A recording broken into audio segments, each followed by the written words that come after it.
Kapag walang nakita, huwag mong isipin na walang ginagawa ang Diyos, na walang nagbabago. Huwag mong ibase sa nakikita mo ang solusyon ng problema mo dahil nag-umpisa na siya. Hindi mo lang alam.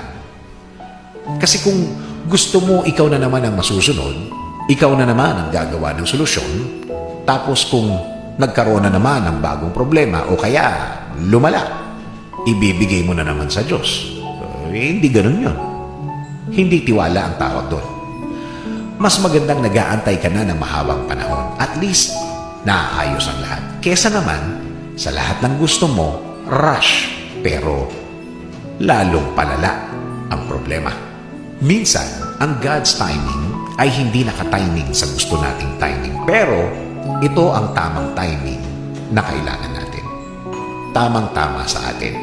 Matutong magtiwala. Matutong